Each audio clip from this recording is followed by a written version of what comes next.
Irrigation లో ENC, SE, DE, ఏఈలపై ACB special focus పెట్టింది. ఆదాయానికి మించి ఆస్తుల కేసులో ఇరిగేషన్ రిటైర్డ్ ఈఎన్సీ మురళీధర్ రావుపై ఇవాళ ఏసీబీ అదుపులోకి తీసుకుంది. కాళేశ్వరం ప్రాజెక్టు నిర్మాణంలో మురళీధర్ రావు కీలక పాత్ర పోషించారు. ఇప్పటికే 4 ఈఎన్సీ, ఎస్ఈ, డిఈ, ఏఈలపై ఏసీబీ అధికారులు కేసులు నమోదు చేశారు. వీరంతా కాళేశ్వరం ప్రాజెక్టు ప్యాకేజీలో కీలక విధులు నిర్వర్తించారు. అంచనాలు పెంచడంలో కీలక పాత్ర పోషించినట్లు అనుమానిస్తున్నారు. అంతేకాకుండా బినామీలుగా తమ కుటుంబ సభ్యులకు కాంట్రాక్ట్లు ఇప్పించారని ఆరోపణలు ఉన్నాయి. ఏసీబీ దాడుల్లో వీరి దగ్గర నుంచి 100 కోట్ల ఆస్తులను గుర్తించి స్వాధీనం చేసుకున్నారు. 17 మంది ఇంజనీర్లపై క్రిమినల్ కేసులు, మరో 22 మందిపై శాఖాపరమైన చర్యలు తీసుకోవాలని విజిలెన్స్ అధికారులు సిఫార్సు చేశారు. ఇరిగేషన్ లో ఈఎన్సీ, ఎస్ఈ, డిఈ, ఏఈలపై ఏసీబీ స్పెషల్ ఫోకస్ పెట్టింది. ఆదాయానికి మించి ఆస్తుల కేసులో ఇరిగేషన్ రిటైర్డ్ ఈఎన్సీ మురళీధర్ రావుపై ఇవాళ ఏసీబీ అదుపులోకి తీసుకుంది. కాళేశ్వరం ప్రాజెక్టు నిర్మాణంలో మురళీధర్ రావు కీలక పాత్ర పోషించారు. ఇప్పటికే 4 ఈఎన్సీ, ఎస్ఈ, డిఈ, ఏఈలపై ఏసీబీ అధికారులు కేసులు నమోదు చేశారు. వీరంతా కాళేశ్వరం ప్రాజెక్టు ప్యాకేజీలో కీలక విధులు నిర్వర్తించారు. అంచనాలు పెంచడంలో కీలక పాత్ర పోషించినట్లు అనుమానిస్తున్నారు.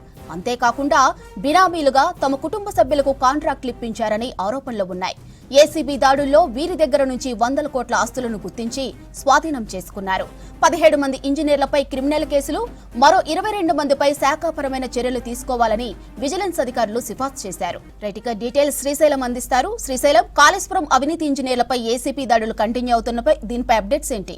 కాళేశ్వరం ప్రాజెక్టులో భాగంగా పనిచేసిన అధికారులు, ఇరిగేషన్ అధికారులు ఆ ప్రాజెక్ట్ను ఒక ఏటీఎంలా వాడుకున్నారని తెలుస్తోంది. దీనిపై ఏసీబీ దృష్టి పెట్టింది. వరుసగా ఒక్కొక్కరు ఏసీబీకి పట్టుపడుతున్నారు. విజిలెన్స్ రిపోర్ట్ ఇచ్చినప్పటి నుంచి కూడా ఏసీబీ ఇరిగేషన్ శాఖ మీద దృష్టి పెట్టింది. ఒక్కొక్క కింది స్థాయి నుంచి ఉన్నత స్థాయి అధికారుల వరకు అందరూ కూడా ఒక్కొక్కరుగా ఏసీబీకి పట్టుపడుతున్నారు.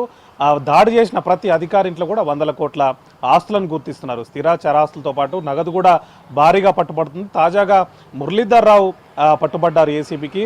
గత డిసెంబర్లో మనం ఒక్కసారి చూస్తే గత డిసెంబర్లో ఏఈ నికేష్ కుమార్ పట్టుబడ్డారు. ఆ తర్వాత ఈ ఏప్రిల్లో ఈఎన్సీ హరిరామ్, అదేవిధంగా లాస్ట్ జూన్లో ఈఈ శ్రీధర్, ఇప్పుడు మరో ఈఎన్సీ మురళీధర్. ఇట్లా వరుసగా ఏసీబీ అధికారులకు పట్టుబడుతుంది. అయితే ఎవరి ఇంట్లో సోదాలు చేసినా కూడా ఒక ఇంటితో సరిపోవట్లేదు. కనీసం 10 నుంచి 20 చోట్ల వాళ్ళకి సంబంధించినటువంటి బినామీలు కానీ, వాళ్ళకి సంబంధించినటువంటి బంధువులు, కుటుంబ సభ్యుల ఇళ్ల మీద దాడులు చేసి 100 కోట్ల ఆస్తులను ఏసీబీ గుర్తిస్తోంది. ప్రధానంగా గత ప్రభుత్వ హయాంలో కాళేశ్వరం ప్రాజెక్టులో భాగంగా ఎవరైతే పట్టుబడ్డారో వాళ్ళందరూ కూడా కీలకంగా పనిచేశారు. ఇప్పుడు ఈరోజు పట్టుబడ్డటువంటి మురళీధర్ రావు గత ప్రభుత్వ హయాంలో ఈఎన్సీ జనరల్గా ఉన్నారు. ఆయన ఆ శాఖ మొత్తాన్ని కూడా తన గుప్పిట్లో ఉంచుకున్నారు. ప్రభుత్వం నుంచి ఆదేశాలు రావడమే తక్షణం ఈయన దాన్ని అమలు చేసేవారు. ఈ క్రమంలో కనీసం నిబంధనలు ఏంటి, ఏ విధంగా చేయాలి, క్షేత్రస్థాయిలో పరిస్థితి ఏంటి, ఇది చెయ్యాలా వద్దా అనే అంశాలకు సంబంధించి ఏది కూడా ఆలోచించలేదు. పైన చెప్పారంటే చాలు, కిందైనా అమలు చేసే విధంగా మొత్తం వ్యవస్థ అంతా కూడా మార్చేశారు.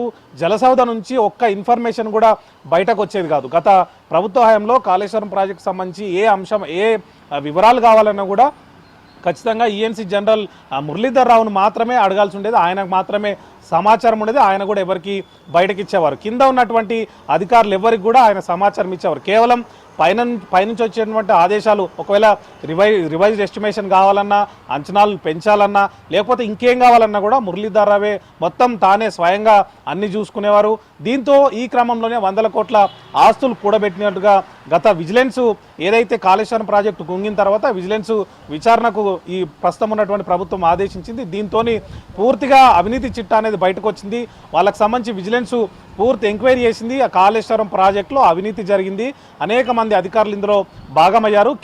అంటే ఉన్నత స్థానంలో ఉన్న అధికారులు కూడా కీలకంగా వ్యవహరిస్తూ అవినీతికి పాల్పడ్డారు. వారందరి మీద కూడా క్రిమినల్ చర్యలతో పాటు శాఖాపరమైనటువంటి చర్యలు కూడా తీసుకోవాలని చెప్పి విజిలెన్స్ సూచించింది. దీనిలో భాగంగానే దాదాపు మనం ఒక్కసారి అబ్జర్వ్ చేసినట్టయితే 17 మందిపై క్రిమినల్ కేసులు పెట్టాలని, అదేవిధంగా మళ్ళొక 22 మంది మీద శాఖాపరమైన చర్యలు తీసుకోవాలి. అదేవిధంగా కాంట్రాక్టర్ మీద కూడా క్రిమినల్ చర్యతో పాటు ప్రజెంట్ ఏదైతే కుంగుబాటు గురైందో బ్యారేజ్, దానికి సంబంధించి కూడా రిపేర్కి సంబంధించి కూడా ఆ గుత్తేదారు నుంచి రికవర్ చేయాలని చెప్పి విజిలెన్స్లో పేర్కొంది. అంటే కాళేశ్వరం ప్రాజెక్టును అప్పుడున్నటువంటి అధికారులు ఎవరైతే కీలక స్థానాల్లో వాళ్ళందరూ కూడా ఒక ఏటీఎంలా మార్చుకున్నారు. దానికి సంబంధించి ఏ అంశం కానీ లేకపోతే ఏ పని జరగాలనో కూడా వీళ్ళు మాత్రమే చూసుకునేవారు. పైన అప్పటి ప్రభుత్వ పెద్దలు చెప్పారంటే ఈఎన్సీ మురళీధర్రావు దాన్ని చేయడం, దానిలో భాగంగానే ఇదే అదునుగా భావించినటువంటి ఈఎన్సీలు కానీ డిఈలు కానీ అదేవిధంగా ఈలు కానీ ఏఈలు కానీ వీళ్ళందరూ కూడా దాన్ని ఒక అవకాశంగా మార్చుకొని అక్రమంగా ఆస్తులు కూడబెట్టడమే ఒక పనిగా పెట్టుకున్నారు. దీనిలో భాగంగానే ఆ కాళేశ్వరం ప్రాజెక్టులో వివిధ పనులను కూడా తమ బంధువులకు కానీ లేకపోతే తెలిసిన వాళ్ళకి కానీ స్నేహితులకు కానీ ఆ పనులు అప్పగిస్తూ దానిలో కూడా అక్రమంగా సంపాదించారనేటువంటి ఆరోపణలు అప్పుడే వచ్చినప్పటికీ కూడా ఎక్కడ కూడా బయటకు రాకుండా జాగ్రత్త పడ్డారు. కానీ ఈ ప్రభుత్వం విజిలెన్స్ విచారణకు ఆదేశించిన తర్వాత విజిలెన్స్ విచారణలో విస్తుపోయే అంశాలన్నీ కూడా బయటకు వచ్చాయి. ఒక్కొక్క అధికారికి సంబంధించి వందల కోట్ల ఆస్తులను కూడా అప్పట్లోనే విజిలెన్స్ ప్రభుత్వాన్ని నివేదిక ఇచ్చింది. ఇప్పుడు ఏసీబీ అధికారులు విజిలెన్స్ నివేదికనే ఒక ఆధారంగా చేసుకున్నారు. విజిలెన్స్ ఇచ్చినటువంటి రిపోర్ట్లో ఎవరెవరైతే అధికారులు ఉన్నారో వాళ్ళందరి మీద కూడా నిఘా పెట్టింది ఏసీబీ. అప్పటి నుంచి కూడా వరుసగా ఏసీబీ ఆ ఇరిగేషన్ ఎవరైతే ఆ జాబితాలో ఉన్నారో విజిలెన్స్ ఇచ్చినటువంటి నివేదికలో ఉన్నటువంటి అధికారుల మీద ఫోకస్ పెట్టి ఒక్కొక్కరుగా వాళ్ళను పట్టుకుంటుంది. ఇప్పటి వరకు మనము తాజాగా పట్టుబడిన అధికారులతో 4 అధికారులు కీలక అధికారులు ఏసీబీకి దొరికితే అందరికి సంబంధించి కూడా వందల కోట్ల ఆస్తులు బయటపడ్డాయి. రీసెంట్గా ఈఎన్సీ హరిరామ్ సంబంధించి ఆయన గజ్వేల్ ఈఎన్సీగా గతంలో పనిచేశారు. కాళేశ్వరం ప్రాజెక్టులో ఆయన కూడా కీలకంగా వ్యవహరించారు. వందల కోట్ల ఆస్తులను ఆయన సంపాదించారు. అవన్నీ కూడా ఏసీబీ దాడులో బయటపడ్డాయి. అంతకుముందుకు ఏఈ నికేష్ కూడా ఈ కాళేశ్వరం ప్రాజెక్టులో పనిచేశారు. ఆయనకు సంబంధించి కూడా కోట్ల ఆస్తులను గుర్తించాలి. ఏకంగా ఆయనకు సంబంధించి 30 చోట్ల దాడులు చేయాల్సి వచ్చింది.